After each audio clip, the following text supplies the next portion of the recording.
Welcome back to Highly Respected. I'm your host, Scott Greer. We've got another incredible episode. It's unbelievable how we just always have an incredible episode for you guys every Monday at 5 p.m. Eastern Standard Time, which you are listening to the premiere. I know some people got a little upset that I said you can't be a truly highly respected superfan if you're not listening to the premiere, but I'm sorry, I don't make the rules.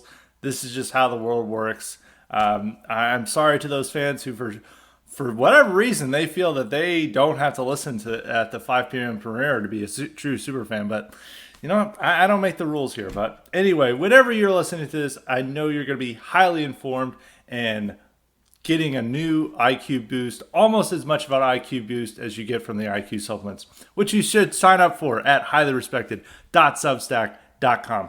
So we've got another terrific episode, as I was saying before. And I'm going to talk about a topic that I've mentioned in the past and I've gone over, before. But for some reason, a lot of people are bringing back this topic. It's a idea that Populist Inc. really loves. They can't get rid of it. They were talking about it all the time after the 2020 election. And that is the idea of a multiracial working class uniting together to fight against the evil elites, the white liberal elites. And people are now getting back into this idea, even though they should have known better, even when they were first saying this back after the 2020 election. So the reason why this idea is coming back is that there was a Black Lives Matter chapter in New York City. This guy, the people who run it are always out to grab headlines. They're not necessarily the defining part of Black Lives Matter. I think even the main organization doesn't recognize them as a part of their chapters, but whatever. They're Black Lives Matter chapter. They host protests, whatever. And they're the guys who went out and protested the restaurant Carmine's that kicked out these blacks from Texas who didn't have their proper vaccine cards, and the black women beat up the hostess over this. They're the ones who staged the protest, and they're opposing vaccine mandates. So a lot of right-wingers who also oppose vaccine mandates were excited for this. They're like, oh, wow, this is great. Finally, blacks are standing up for themselves. I think we could unite with them. And there's a couple different people, not everybody I have a problem with, like Jack Murphy, who's otherwise fine. He was going on about, the real difference in our society is class, not race. And he was saying that we can now unite with the Black Lives Matter against vaccine mandates and government overreach. And there were some other events. And there was even people on the Dissident Right who were also giving, talks about how white right-wingers and blacks can unite because, they're very religiously devout and they have a skepticism towards science and authority and experts, and they're violent and tribalistic, apparently like white right-wingers and stuff. And this opens up an alliance opportunity. And then there was others, who also, another incident that also inspired this multiracial working class is that there was some Asian woman who didn't really speak English very well. She did speak English, but she was tearing down these vulgar signs off of a New York subway.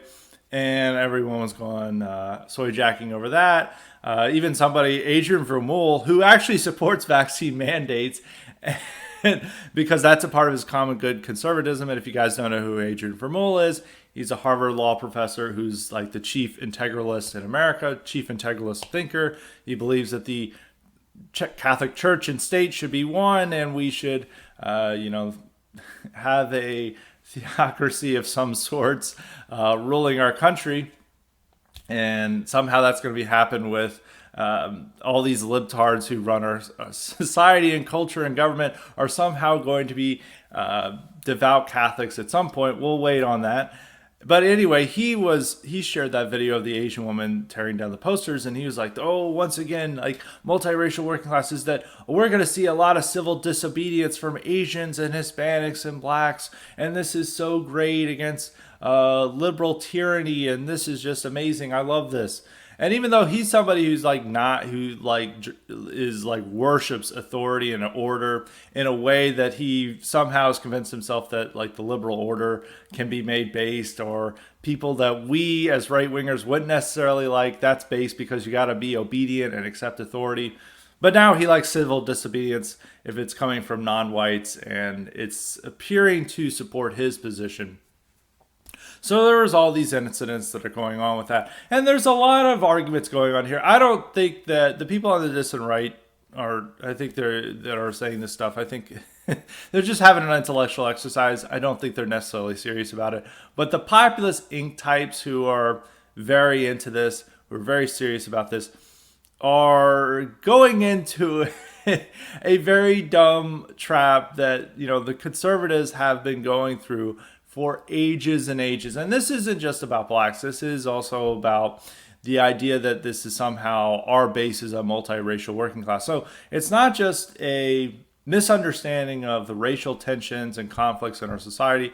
It's also a misunderstanding of class dynamics in our society and who our base is, and like how class operates in that. And I think we need to take a step back and understand, what is this all about? Like, what are we for? And to dispel this silly notion that like we're going to join forces with ghetto blacks and Hispanic farm workers against globalist tyranny, and that's what our political strategy is. And so we need to dispel this.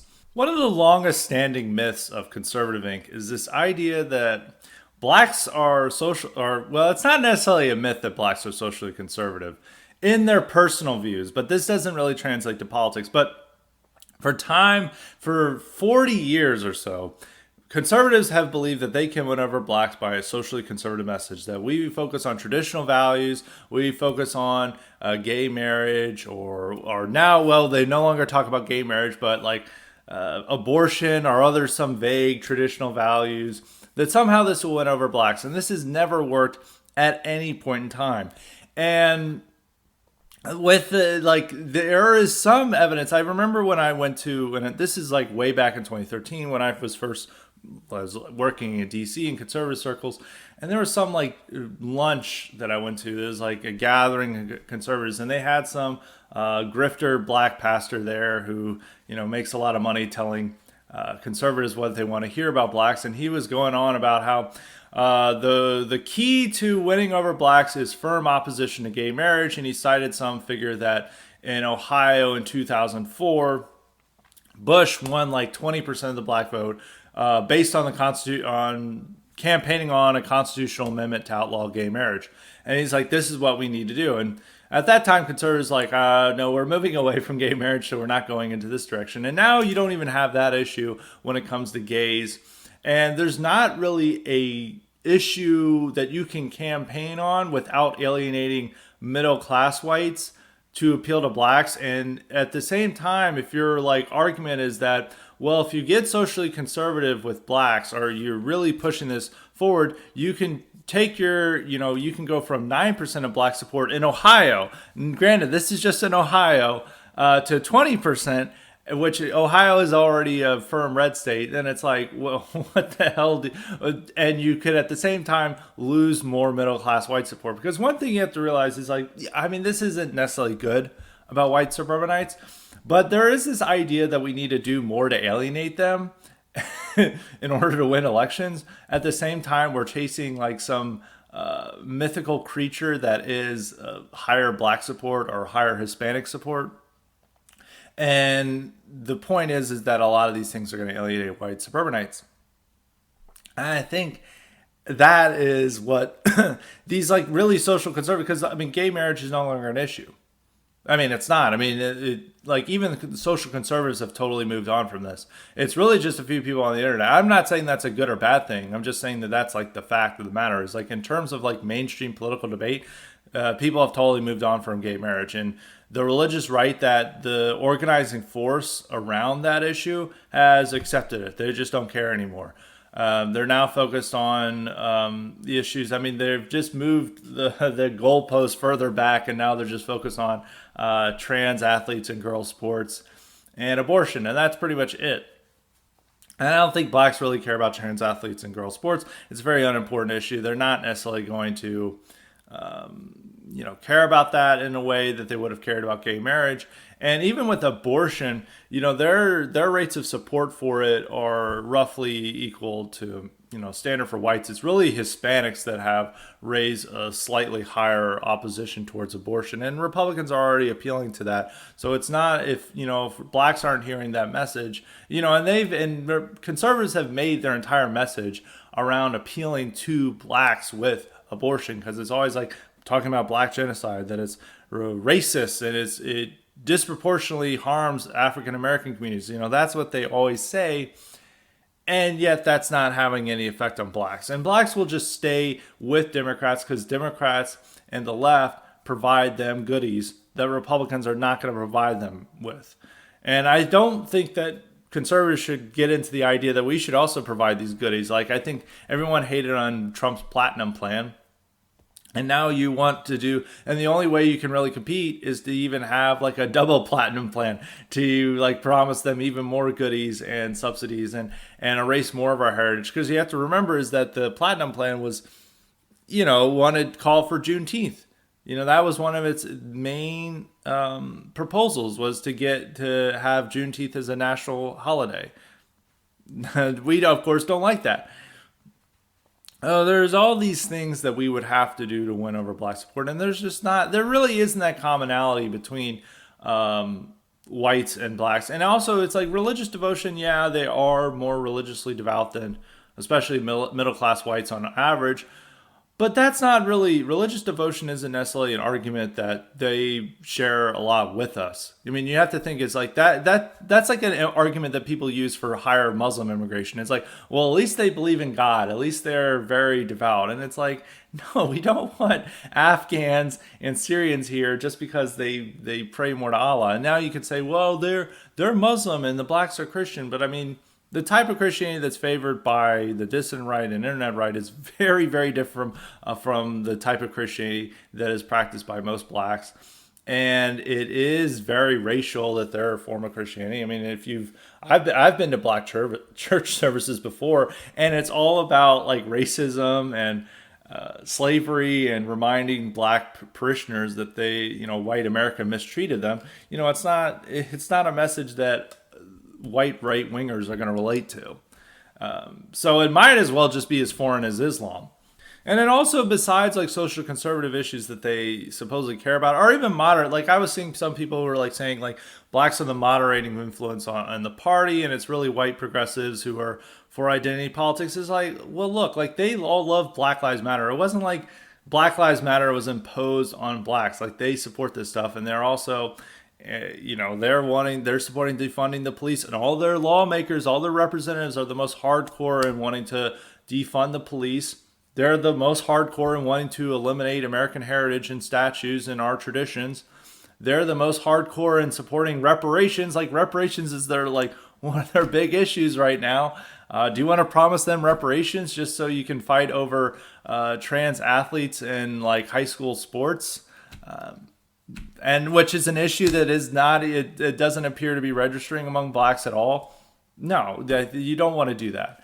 And it's like their issue on crime and police. We want law and order.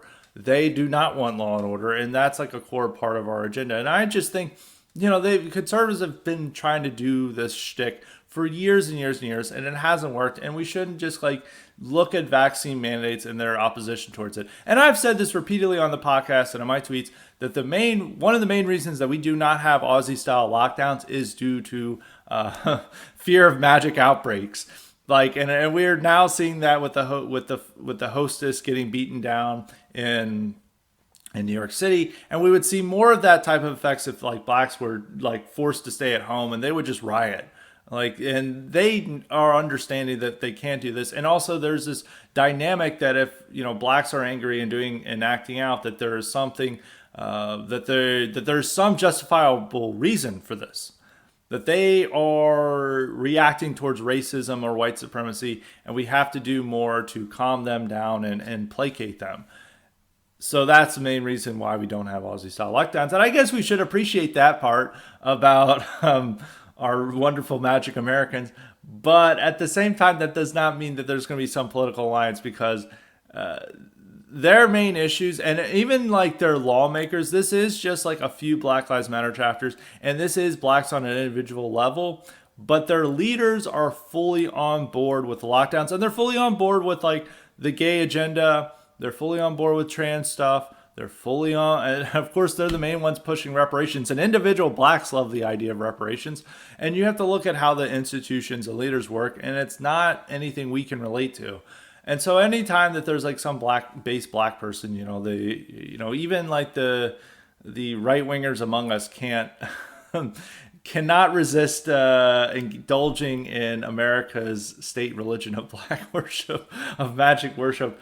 And for some reason, that the idea that blacks are articulating our positions make them stronger, or this like idea that we can ally with them makes people more inclined to stronger view that our views are right, which I just think people shouldn't play the game. People shouldn't fall for this stuff time and time again. And it's like, there are serious differences about between us and blacks, and the real divisions in our society is race and not really class. Class is like harder to define, which I'll get to in a moment. But there's one thing I want to, really articulate about America's relationship with blacks that was really, really well articulated by a poster on Twitter named Hool.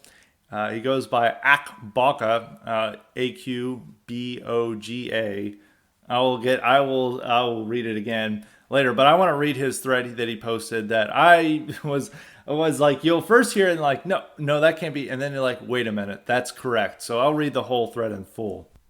So Hool, in his first tweet, says that his argument, his thesis is the United States is a black ethno-state. Not in a quirky Obama phone, wouldn't it be funny if we said sense? Not in a if you think about it sense, but in the most literal sense of every word. The definition of ethno-state as it was used by actual advocates thereof circa 2017 was, quote, a state which exists primarily for the benefit of a given race or ethnicity, end quote. Every decision in America is made by both parties with the question, how will this affect black people in mind? Also integral to this definition was how the ethnicity in question did not need to be predominant in the state. E.g., apartheid South Africa was not majority white, but it was still an ethno-state. Singapore and Israel are far from 100% Chinese/Jewish, but still ethno-states. Thus, the fact that blacks are just 13% of the United States cannot be cited as an argument against her being in a black ethno-state. Whites, Latinos, and Asians exist as pay pigs, farm workers, and janissaries for blacks, and are obliged to pay regular symbolic obsequence to them. Not to mention the fact that the same government is making every effort to increase that 13% by every means. Foreign aid to populations abroad, purposeful destabilization, not that they need it, but see assassination in Haiti, then resettlement en masse. And so some people may be like, well, that might be a little bit too much. In some ways it is. Like, we don't have to fully agree with it, but it is an interesting thought experiment. And it is mostly true. Like how like our system operates. It is like the state religion. It's like, look at what they replace Robert E. Lee with. They replace him with some freedom and emancipation statue that is like glories and black power, and it celebrates Nat Turner, who butchered innocent white families in their homes as they slept. And it celebrates that as like a revolutionary act because they were slave owners. And it's like, oh yeah, this is great. And the majority of people killed by Nat Turner's revolt were women and children. And many of them were like babies getting smashed into walls and just like stabbed to death. And it's like, oh wow, this is great. And we love, this is revolutionary act. And you look at movies now, if you look at advertisements, if you look at just like anything that you'll see around you, you would think that this is a whole country built for the advancement of blacks. And there's no way really around that. And that we need to understand this concept is like how like our country operates and resist the urge to indulge in that. And I think that a lot of reasons that we do want to see blacks as our allies is that we do live in this kind of black ethno state where, you gain moral status and virtue by your proximity to understanding blacks or being close to what they actually believe, which is something that we're not. Like we're the very opposite of it, and you do have to be careful in that regard. And it is, but even like it does influence most of our culture. I mean, most of our music today is black influence, or is is made by blacks. And even now, like all our movies that people want to watch are on. If you go and see what like is at the theater, it'll be like a movie that is totally a part of this new state religion that we have. And you're just like, what is this? And I think that people need to resist this. Is that part of being a dissident is not going with the flow and understanding the truth, even if it's going to come at great consequence to you. And to see these as, people who are fundamentally different from us in many, many, many ways as potential allies just because they're saying, being opposed to vaccine mandates, or that they're, not being too thrilled with transgender athletes, even though they're going to go with it. And all their leaders are supportive of it because their leaders stay within the left-wing coalition. And the left-wing coalition is about aggrieved minorities against the historic American nation, which that includes a lot of people that you would think blacks would oppose, but they're going to stick with that coalition instead of going with normal white Americans because they see us as the ultimate enemy and they see us as owing them reparations, and they do not want to have, anything to do with us. And there have been many groups over time that have tried to do this. And it's not just conservatives. It's like Wignats were also into this. I mean, all these like neo-Nazis and white nationalists tried to like, oh, we're pro-Nation of Islam, come ally with us. And that never turned into anything fruitful. And so, just stop. Just stop hoping that blacks are going to be allies. Focus on us. And people, and as I'll go into with the class element is like, white suburbanites, there's a lot of goofy things about them. There's a lot of bad things about them. But for the better or for worse, we have to win them over. And to engage in to indulge in some of like black conspiracy theories and some of their oddities just in the vain hope that you'll win them over is dumb. And it's much more fruitful to try to appeal to middle-class whites. And one final point about the vaccine mandates is what blacks really want is just to be exempt from them. They don't want an end to vaccine mandates. They just don't want to have them enforced against them. And our society is fine with that. They're fine with giving them magic exemptions for COVID lockdowns and COVID rules.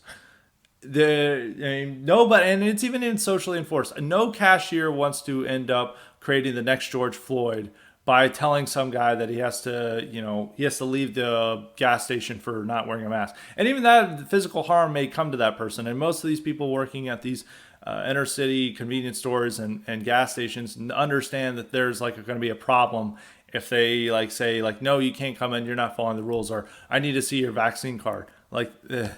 As we saw with the hostess. And these weren't necessarily straight out from the ghetto. These were tourists. These are likely middle-class blacks, and they reacted violently against these rules. Just imagine it in the inner city, them trying to enforce these rules. It's not going to be good for any of the cashiers.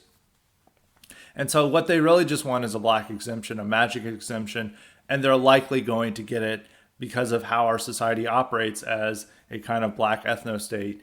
And that's just the fact of the matter. And that operates with also the how we're relating to these Haitian migrants coming here, which I'll talk about later on in the podcast.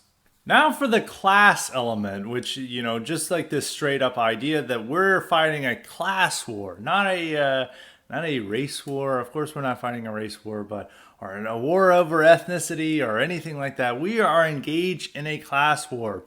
And there's several people that, populist Inc. loves this idea. First off, because they don't want to address anything that may have to do with race or identity or the real issues that animated Trumpism in 2016. They instead want to misdirect the energy towards things that is not going to get them canceled and is going to give them a degree of social respectability And there's nothing more respectable in our society than to talk about class and pretend you're supporting the working class. Every group does this. Is like every political ideology almost in America is like a working class LARP. But nobody is from the working class who is like supposedly representing the working class. I mean, this is people have noticed this with the far left, the irony left, the socialist left. Like all these guys are like trust fund kids who, they are able to live the lifestyle that they have because they've got a millionaire parent who's supporting them. They have no connection with the working class. Most of them have never worked before. Actually, a defining part of the irony left is how much they hate work. They don't like work at all. They just want to find a way to just like live on a government provided salary while they smoke weed and play video games all day. They want the Wall-E communism, where it's like they just sit on their fat ass and just, they enjoy pleasure all the time. They want luxury communism, and that's what they support.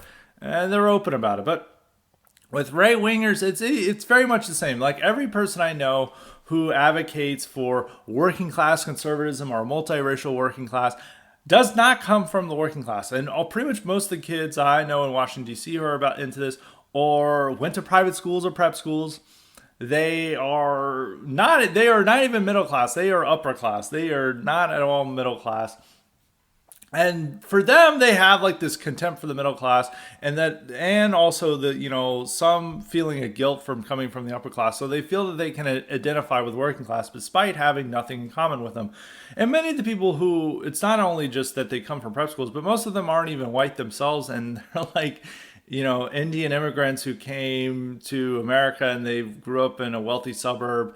And they always had a contempt for the working class whites around them. But now they're representing the worker. There was a funny tweet that I retweeted. It's like, love listening to the Workers podcast with some guy named Sohrab and Sagar.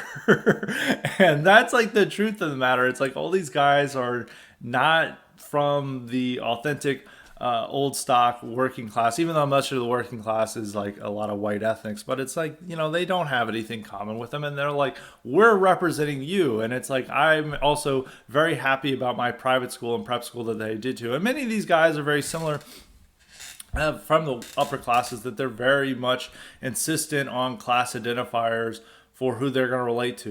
They're going to demand that everyone likes the Grateful Dead, which is like, if you're like the Grateful Dead, that's a sure sign you went to a prep school. Like the Grateful Dead is like, even though there are of course people not from the upper class who like the Grateful Dead, but the upper class really, really loves the Grateful Dead. And it is a social signifier to show where you are in the class hierarchy, to like jam bands and stuff like that.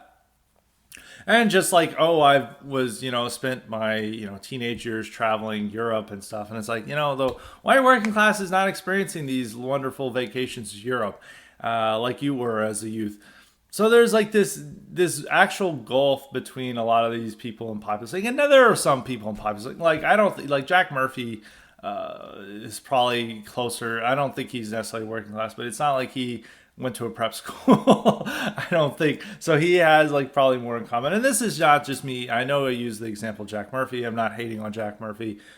This is just an idea that is associated with people who are much worse than Jack Murphy. I mean, not that Jack Murphy's bad, but it's just saying that there's like actors and popular thing, such as the American Moment people who are very into this idea. And they're like, we represent the working man. And it's like, you are not working men. You are not a part of the working class. Like, this is a LARP. Stop LARPing. When it comes to this fundamental division in our society of class, it's like, it's very hard to sometimes determine what class is. I mean, most Americans like to identify as the middle class. Like, there's not as this strong working class identity in America as there is in Europe, where there is much clearer class distinctions. I mean, even if somebody, and even some of the people who may have a working, like a kind of a blue collar profession, they live a middle class lifestyle. If it's like a skilled technician and stuff, I mean, they may have cultural habits that would put them in the working class, or like what they like to, like music they like to enjoy, or their hobbies. But it's not as necessarily clear the differences between the classes as it would be in the UK or Germany or elsewhere.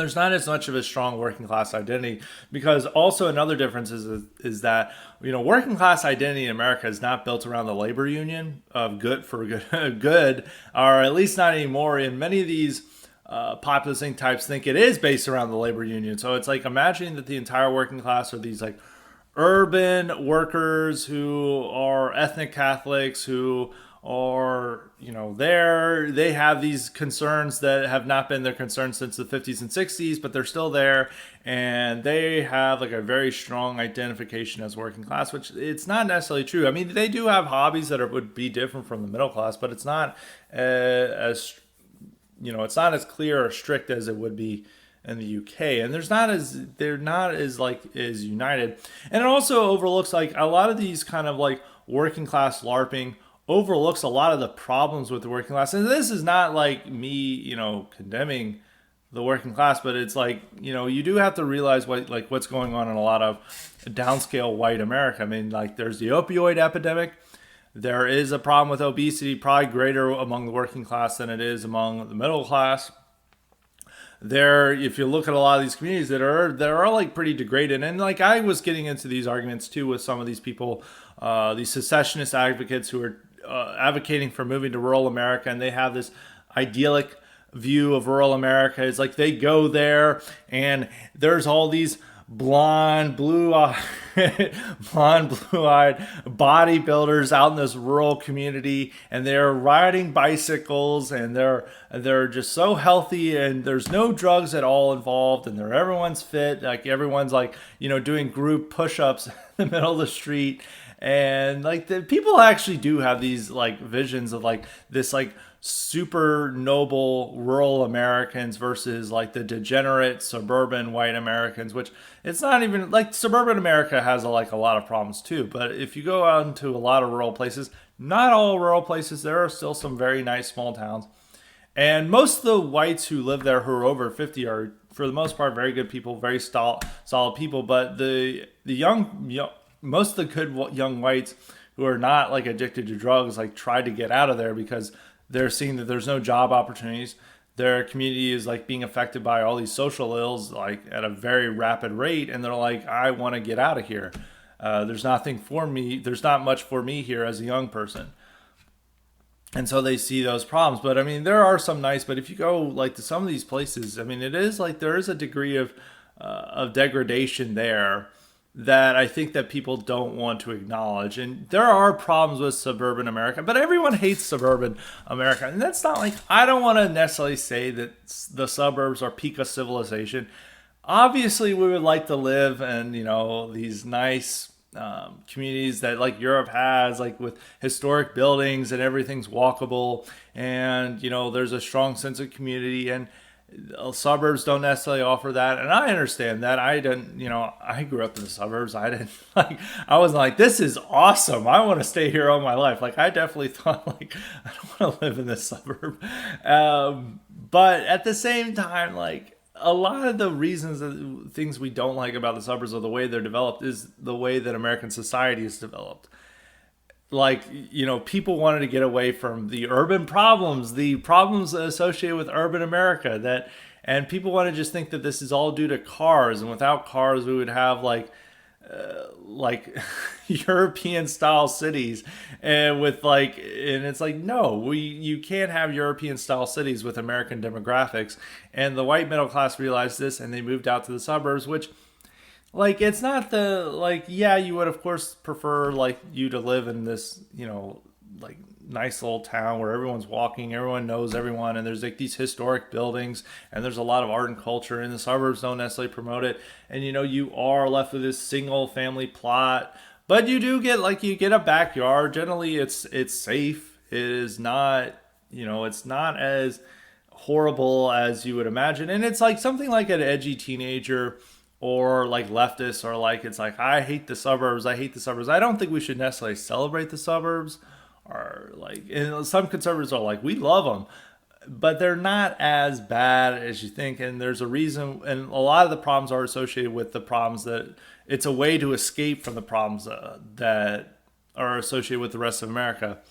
And generally there's going to be good, solid people there. I think that like we ultimately have all of our negative impressions of Americans are then associated with suburban white, middle class people, rather than like anyone else. Like you just think that these people are entirely fat, entirely complacent, entirely just like the scum who will just sell out for to immigrants, and that they just like sold out their people, and we just hate them, and we need to make their lives miserable to a greater extent than we do with like the super noble working class, which are resisting drugs and are bodybuilders and are incredibly fit and have these wonderful, healthy communities out in rural America that most people have not visited before. But so there's that dichotomy in a lot of these things. And it's like, like they're normal. I mean, if you go, it's like, it's not like that bad of people. And I think for a direct political movement as the dissident right, this isn't necessarily true for Trump movement or the national populist movement as a bigger picture, because like the dissident right is a smaller subsection of that. It's not the larger subsection. Like the larger subsection does include like rural working class people, and there are a very strong element of it. And like non-college educated whites for the most part are older. And I think it is like one of the differences is that, you could have been, growing up in the 60s or 70s, you could have attained what would have been considered a middle class lifestyle without having to get a college degree and just like working at a standard job or whatever, or opening your own business. Like, you didn't necessarily need a college degree.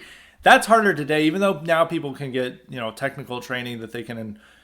And then they can achieve a middle class income without having to go to a college degree. But that fewer people are taking that option.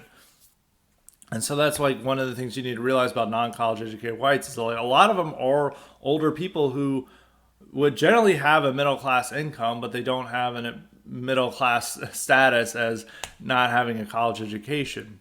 But for the dissident right, our primary people are young people from the middle class. If you ever meet people from around, generally most people are from the middle class, and they're going to college for the most part. They have a greater degree of education. They're from the suburbs.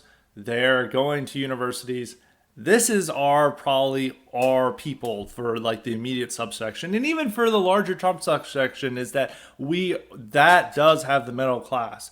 But it is both middle and working class. And I don't think for us, but you don't really necessarily meet as many working class people as you'd think. Even though this is, as I want to say, there's not as clear distinctions between the classes as there are in Europe, but there is like certain behaviors we'll notice. And I think it is like most of us are, probably like more clean cut. I don't think people are going to be wearing like blue collar work attire when they're going to events. It would be a LARP if people did that.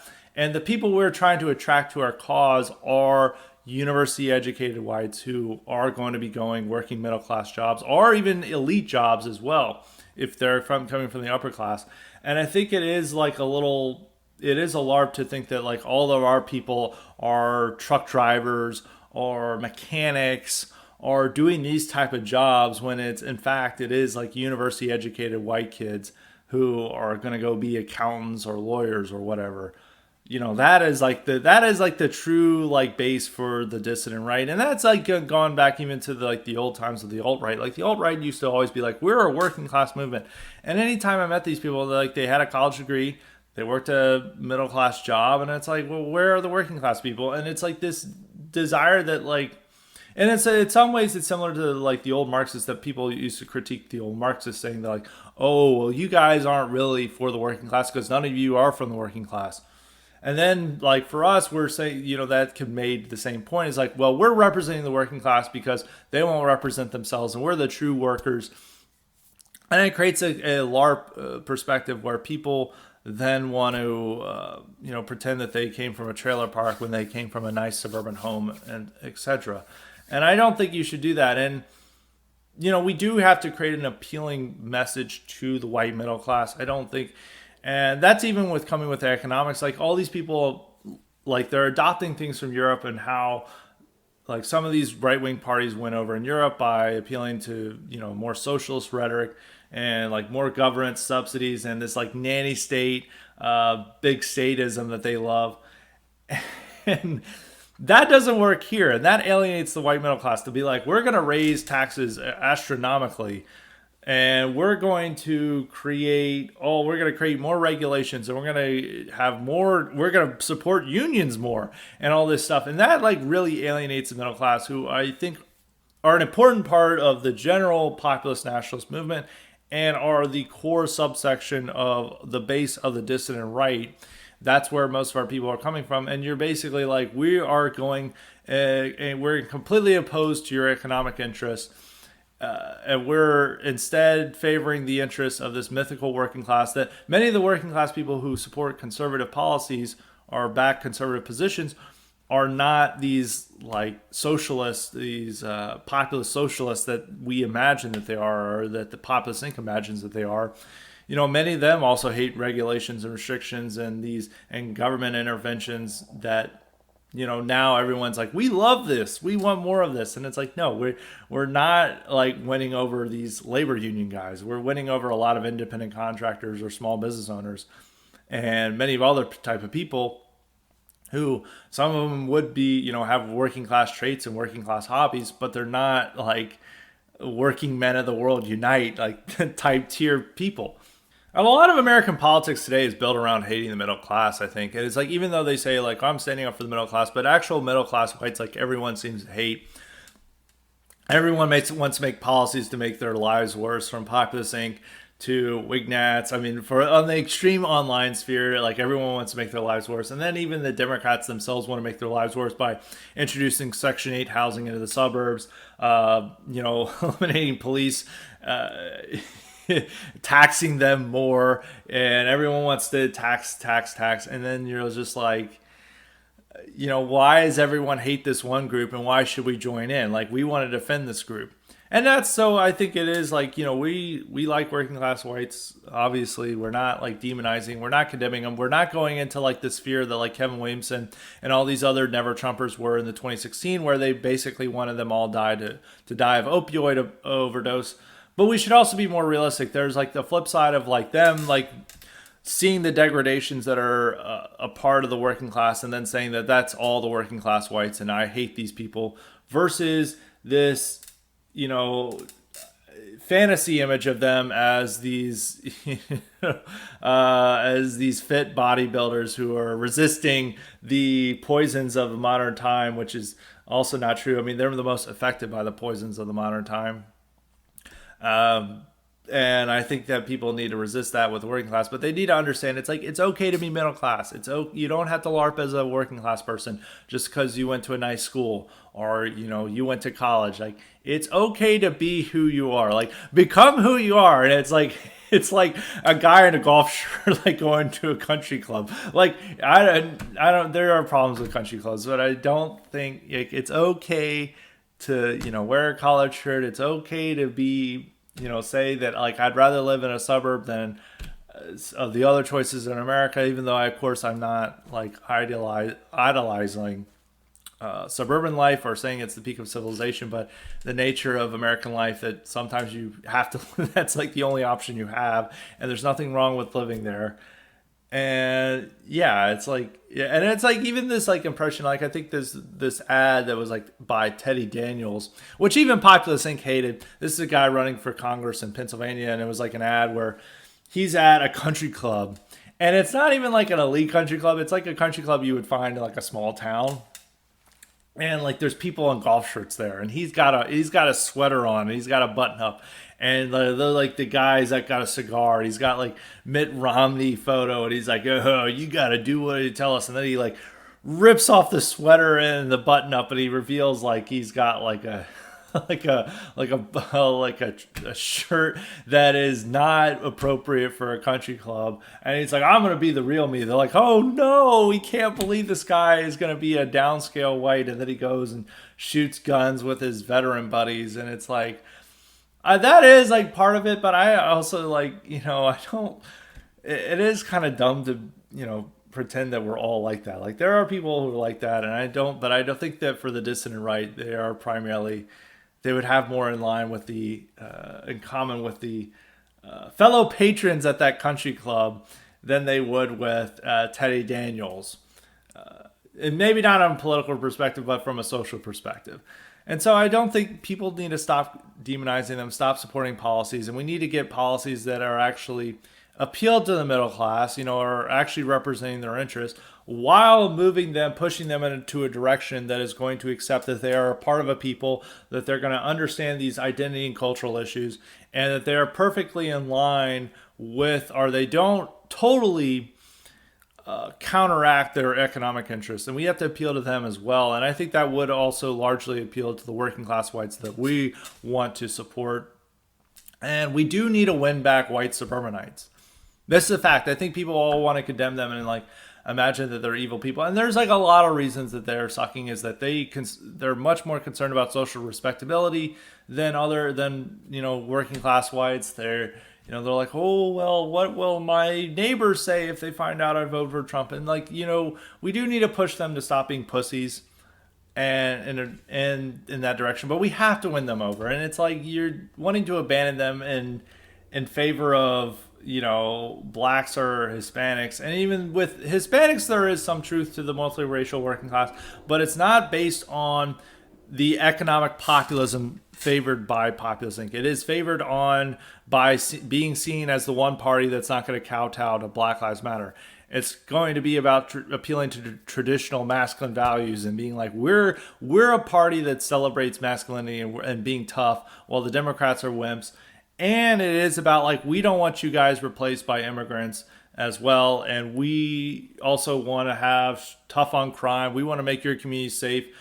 And that is a message that would appeal to them. And with some, populist messages, but it's not like we want more labor unions. We want to empower labor unions, or we want to, make all these other stupid ideas that Populist Inc. loves. No, it's just simply just saying hey, we're going to be the one party to stand up to Black Lives Matter. We're gonna have safe communities, and we're not going to allow you to be replaced by immigrants. And most Hispanics are going to be fine with that. So that's one group. And I think with Asians, saying that they're a part of the multiracial working class is just a joke. They're a part of the multiracial upper class. And I think Asians are are a demographic that we're going to have to cut off more than any others. I think that Asians are the most loyal to the regime out of any group.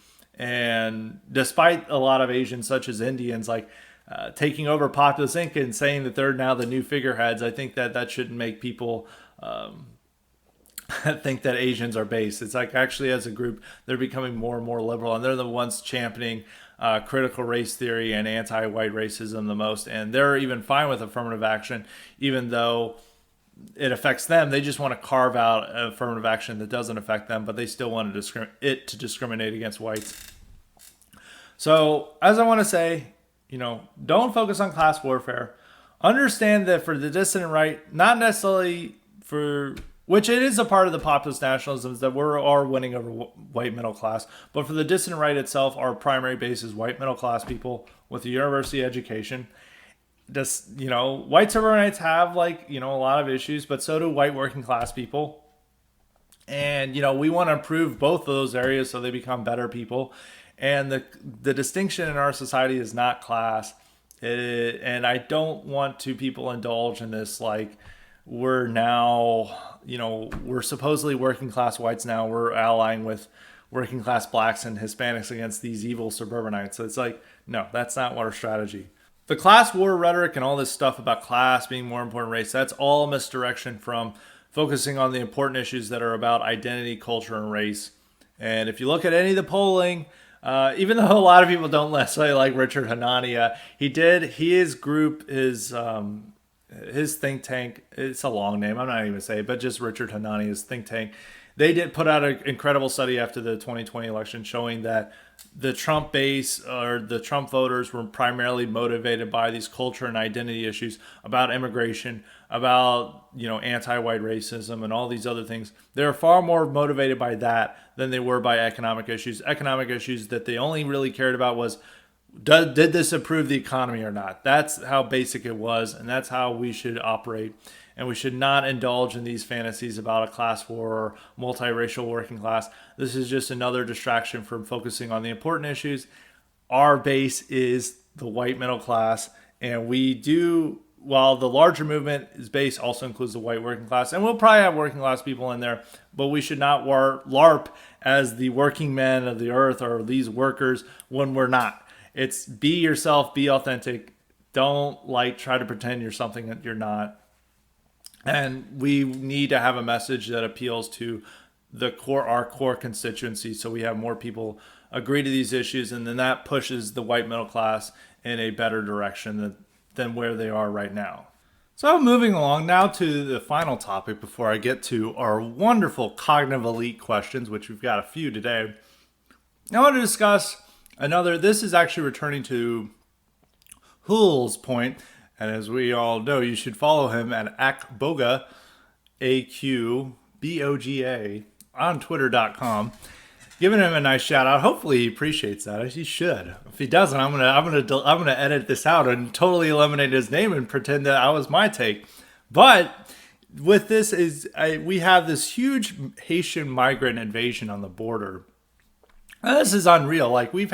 They just confirmed that there was 30,000 Haitians who came over. That's a lot. And the only thing that could get the media worked up and the Democrats worked up were the Border Patrol on horseback trying to corral them and to detain these migrants.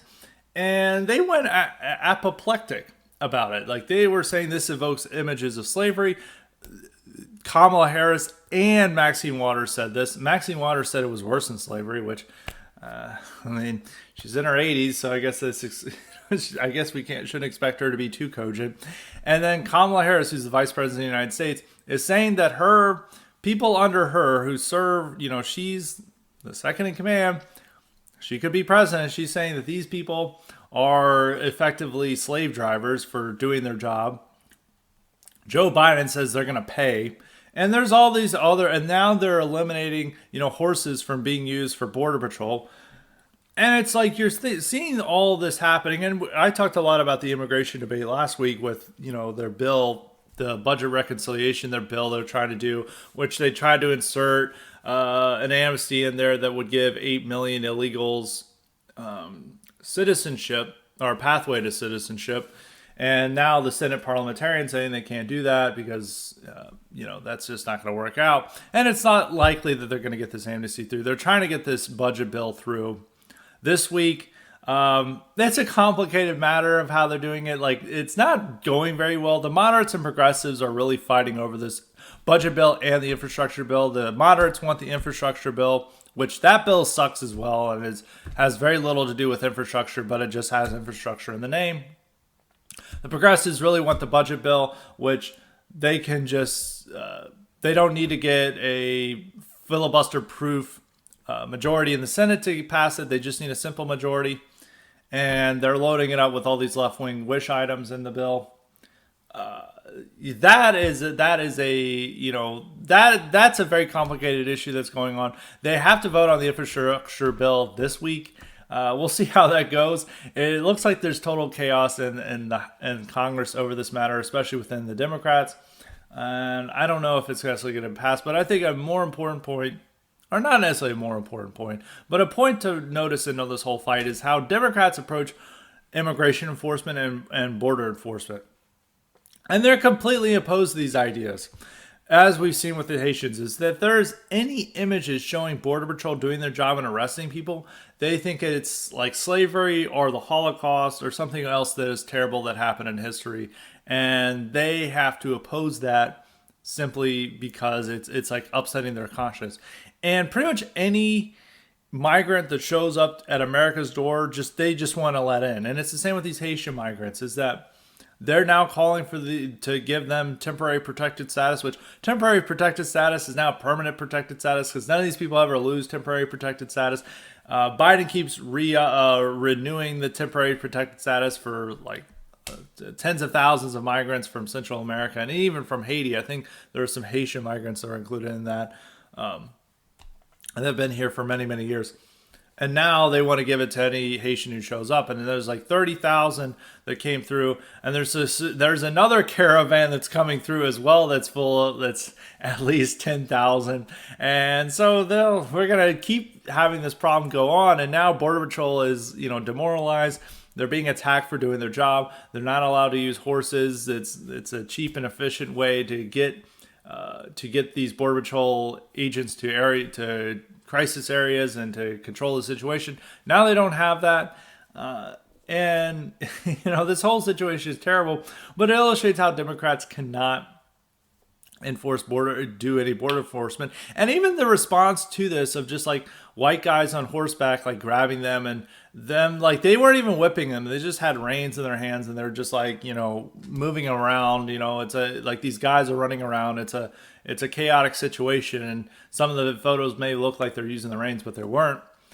It also goes back to this point that it's like America is a black ethno state, is that anything that may be perceived as doing wrong to a black person, even if it's not an African American, I mean, these are Haitians, it evokes such a visceral response that that the only solution is to appease and to concede to whatever point is that is perceived as the more pro-black point. And this is what's happening here, where America's status as a black ethno state trumps border enforcement and basic enforcement of the laws. That no longer can occur. We have to now, now we have to welcome these people in because like we as a state, we worship magic America. Well, these aren't magic Americans yet. They are future magic Americans. We have to let them in and make our country stronger because this is what our country's built on. And our past is just so bad what we did to blacks, and we just have to let Haitians into our country in order to overcome the terrible crimes we committed in our past.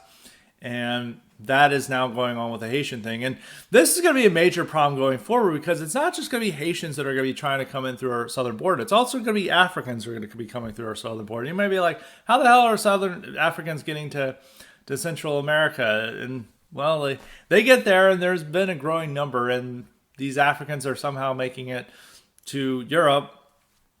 And once they figure out a way to get across the Atlantic, and and they will figure out ways to get across the Atlantic, they are going to come through our southern border. And it's now going to be, we could have a situation in 10 years where it's like, just like 100,000 Africans at our southern border.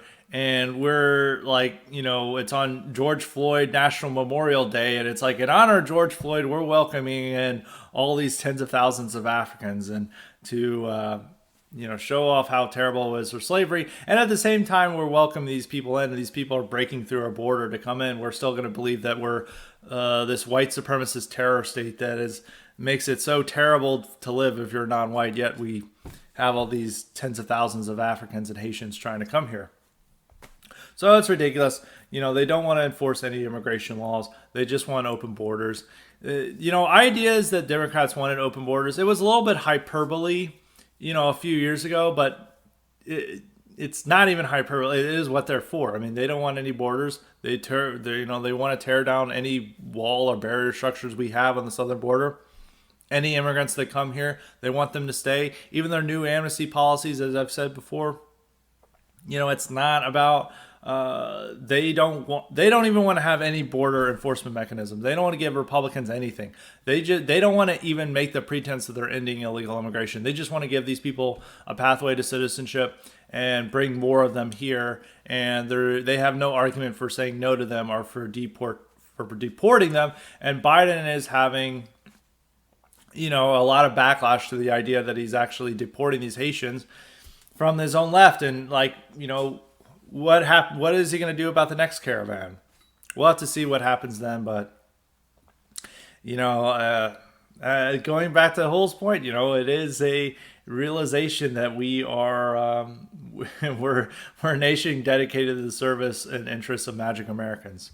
Now time for the cognitive elite questions. As always, you too can get the power to ask me questions or suggest guests and topics if you sign up for the highly respected IQ supplement option, or rather, if you sign up for the cognitive elite option at highlyRespected.substack.com, which you should sign up for the highly respected Substack. And regardless, you're laying out, you're not getting all these free IQ supplement boosts. Well, they're not free, but you're leaving them all on the table, these guaranteed improvements to your intelligence. For some reason, people just don't want that. But You know what? I just can't understand people. But moving along to these cognitive elite questions, we've got two different questions today from two different highly respected cognitive elite members. The first one comes from Alex. He asked this question. He was noticing the debate that I was having with some of these posters who were saying I'm demanding defeatism and submission because I am telling them they're not going to have a civil war or secession. And he asked, do I think the situation is completely hopeless and there is no solution? He's like, do you think that though that this is possible, there is no solution, and that no matter what happens, we face a life of second-class citizenship and being treated like shit? And I want to say no, I do not believe that there is no hope and that this is the future, our future. I do not believe that whatsoever. As long we're still a majority of Americans, there's still a lot of good things happening in our direction. There's a lot of things to be hopeful about. I know that the world's getting crazier out there. I know that like everyone, just every day brings some new insanity that you have to deal with. I understand that. But you have to look at the situation compared to it was even 6 years ago. Nobody was talking about our issues 6 years ago. Nobody was even suggesting restricting legal immigration. No one was talking about anti-white racism. Nobody was like getting what was happening right now. It was just all about like tax cuts and stuff. Now, granted, like nobody was talking about that stuff. At the same time, the left has gotten a lot crazier since then.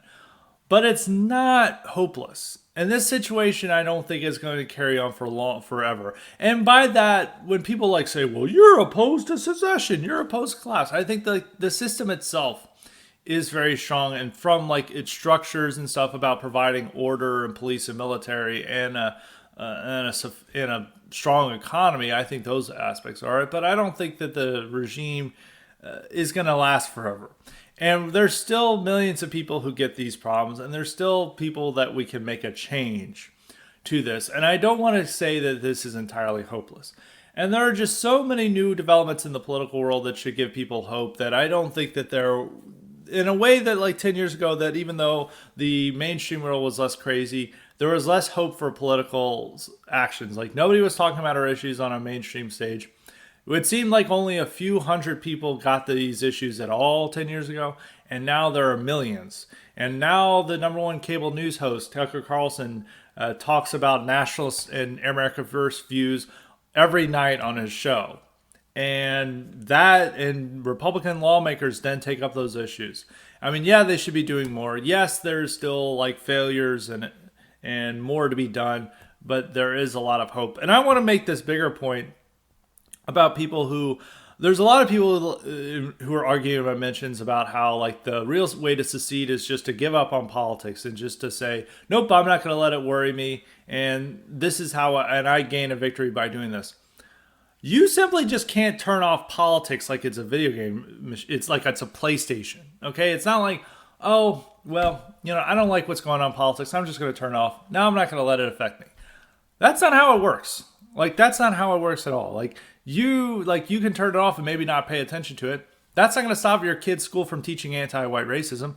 That's not going to stop them from having drag queen story hour. That's not going to stop the government from trying to steal your guns. That's not going to stop the government from trying to impose hate speech laws. That's not going to stop the government from imposing Section 8 housing in your neighborhood or, more taxes and regulations. You simply just can't turn off politics. You simply just can't say, I'm not going to live in this society.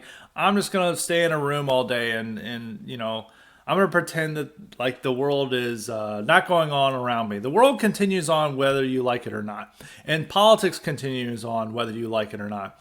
And just by turning off the machine doesn't make politics go away. It's a sign of submission to the order and the regime and saying you're not going to care and you're not going to do anything about it. And you're just going to pretend everything's hunky-dory. And most whites are doing that. And what you're doing is not anything different. Now there's a difference from getting worked up about every, latest political outrage or that stuff. Like, you don't need to do that. And I understand why people don't want to indulge in like the outrage cycle. But like just saying like, I'm just not going to care about politics. I'm just not going to let it affect me. I'm just going to move on with my life. And somehow this is a victory over the system. No, it's not a fucking video game system that you just turn on and off.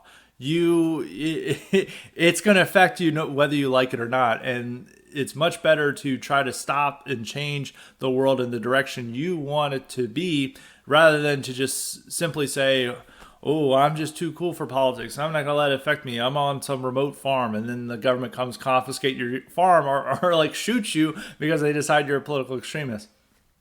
Like, you have to be involved in the political system.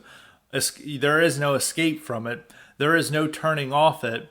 The only way to change the system is through victory, and to try to change it, not to try to pretend that, like, if you don't let it affect you, if you don't pay attention, it's not going to affect you. It's going to affect you whether you like it or not.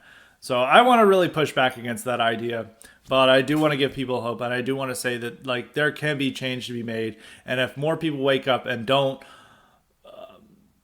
submit to this idea of surrender, of that they can just like turn off politics, which is what most whites are doing, and in fact is that, like, they just retreat to their private sphere and they don't let they pretend that all this stuff is not going to affect them. More white people are saying, like, look, I'm actually going to try to make a change. I'm going to try to organize my neighborhood. I'm going to try to make a difference in my town and my state and my nation. Once more people do that, then we'll see the changes we want to happen. And there is a lot of hope to be had. I mean, millions of people are into these ideas. That's not going to go away. People are just not going to accept defeat. And I don't think the regime's, like, many contradictions are eventually going to come to the fore and lead to a situation that is going to make it more amenable to our ideas. And it's not going to just carry on forever. You just got to have hope. You got to be optimistic. You got to be positive.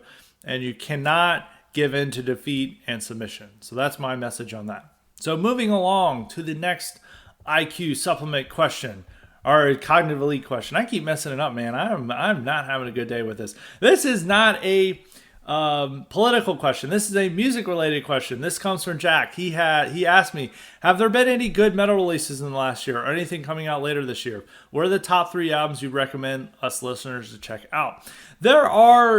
I've actually been a little disappointed with the albums this year. Like, last year had incredible albums. There's a Black Magic SS put a great album out. Cold of Fire put out 2 great double albums. I guess they're joined together. Moksha and Nirvana. And Inquisition had a great album out. Their best album, Black Mass for a Mass Grave. So there's a really very, very good albums. I've listened to a few new albums, like metal albums. There's only like 3. Well, the third album I don't even really want to recommend because it's not good, but I do want to make a statement on it. But there's been like 2 albums that are like, I found like were decent, but they're not as good as the albums last year. The first is Ruins of Beverus, the Thula Grimoires. When I first listened to this, I didn't like it. Ruins of Beverus is a really good black metal band. They have like 15-minute sprawling songs. There's a lot of ambient influence in there, and it's not a standard metal track. It's like very, it's like with 15-minute song structure, song compositions, you're going to realize that there's a lot of things going on in there. When I first listened to it, I didn't think it was good. I thought it was like their worst album, but on a second listen, I thought it was pretty good.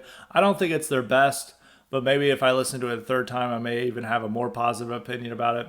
So that album's pretty good. And then Graveland, The Hour of Ragnarok. Graveland is not a good Optics band, but that album is okay. I thought it was better than more of their recent efforts. I think it's their first album in like several years. It was pretty good. It's not one of their best, but it is like an enjoyable listen. I recommend listening to their older albums like Creed of Iron and Thousand Swords and stuff like that. Once again, also disclaimer, I do not endorse Graveland's goofy politics, but they do have some pretty good music. And then another band I have to like a disclaimer also with their politics. This is like the funny thing with black metal. It's not like I'm morally opposed to it, but people will make assumptions. Is that Peste de Noir has a new album out? It's in French. I'm not going to even pretend that I'm going to try to pronounce it. Just they have a new album out in 2021. If you look up like Peste de Noir new album, it should come up. I don't necessarily think it's very good. I think that one of the problems with Peste de Noir is that their earlier stuff, they were not trying to put as many eclectic shit in their music. I really shouldn't say there because it's a primarily one-man band with Famine, and I'll get on to discussing him in a moment. Their earlier stuff is much better because it's less like them trying to mess around with like, oh look, we've put in some like wouldn't necessarily be polka, but it's like kind of French folk section, and then there's like a thing that's like kind of imitating rap and stuff, and they just like throw it in there, and there's like, but he's still like a very good riff maker. There's still some good riffs found in the new album and some good song direction, but there it's like mixed in with a lot of stuff that like him just trying to be eclectic and eccentric, which I've always found one of the weaknesses of Pest Noir, despite the many musical qualities of it. But the earlier albums are much better than this. Maybe a repeated listen would make me like this new album more. It's better than some. It's better than what they tried to put out, like a rap, an album with some rap influences last. But it was like and it had a minstrel show cover, which didn't make it mainstream at all. But the guy behind Pest Noir is a very interesting guy. He is he doesn't really, he always goes back and forth in these interviews, whether he's like describing himself as a fascist or a national anarchist. But now he's like, and there's these new interviews that came out about this album. And he's in the recording studio discussing it. And he's like saying he's an anarchist, but he's not like Antifa anarchist. And he actually gave I was actually surprised by how highbrow and intellectual the discussion, him like discussing these various French thinkers. He's talked about Proudhon, who is a famous French left-wing thinker, who's like an anarchist, which Famine is the guy behind Pest Noir, is saying that he's actually a true right-winger. He's what would be a national anarchist, even though he's for whatever reason opposing the term national anarchist. But I'm just using these terms for a lack of better. He's not really providing any leeway, but he has like a 20-minute discussion about Proudhon and all of his ideas that are, would be appealing to most right wingers. And he goes through various theories, and there's a lot of interesting things that he says about Antifas, that they're, part of the surveillance state. It's not necessarily original, but it is a point that he talks about how they are just like snitches, that they are just like reporting on bad behavior. He says that this is like Satan in the Old Testament, not the New Testament, that it is like somebody who's reporting on bad behavior to God. Like Satan acts as a servant and more in the Old Testament, and he's like just snitching on bad behavior of his chosen people to God, and God punishes them. Which I'm not going to necessarily say that's the correct interpretation, but that is an interpretation. It's an interesting interpretation, and he sees that as Antifas, that they are like these enforcers of the present order, and they just snitch on people who do things. So it's like a very interesting interview that he has. I would recommend, I'd probably, instead of the album, I'd just recommend reading the second part of the interview, which is like him in the studio just talking about various things that are going on with our influences on the band and both intellectual and musical, and then his thoughts on like Antifa and the surveillance state. It's pretty interesting. I of course don't necessarily want to agree with it. And he's like talking about like fascism in a way that it's like, there's no reason to use this term that is universally discredited and people just view as like a Satanist. And when you say you're like a fascist, you might as well just say you're a Satanist to many people. But he also has an interesting interpretation of metal, which he claims as he uses the term fascist. He's like saying that it celebrates youth, violence, and it's about Europeans finding their roots and their mythology and celebrating that, and it's all about war and stuff. And he relates it to fascism, and he also finds like right-wing thought that from Proudhon about their cultural aesthetics that he was promoting that is very much that he feels is similar to metal. And he also even says like the riffs and metal, the way he just discusses metal is very interesting compared to a lot of people who just can't articulate why they're in a metal band or like what music they're playing. If you ever watch like metal interviews, even from the older interviews, they're not very articulate. They're just like, we're just trying to be heavy, but this guy like goes through if Famine was on Twitter and he knew English, I don't think he speaks English at all. He's like, or he refuses to speak English. He would be like a hit on like right wing Twitter. Like people would really like him in a similar way to Thomas 77, which I don't necessarily agree with Famine's views. Totally. And some of the stuff I just like, that's kind of cringe. But I just found it very interesting that there's a black metal musician who's got this hooligan image, who's able to very, very artfully articulate his ideas and have a very intellectual view of what he's doing. in a way that is, I think would be a lot of right-wing Twitter would appreciate. So I'm not going to necessarily recommend the third album, but I would recommend the interview. It's like Pest and Noir interview 2021 part 2 you can find on YouTube, which is pretty interesting.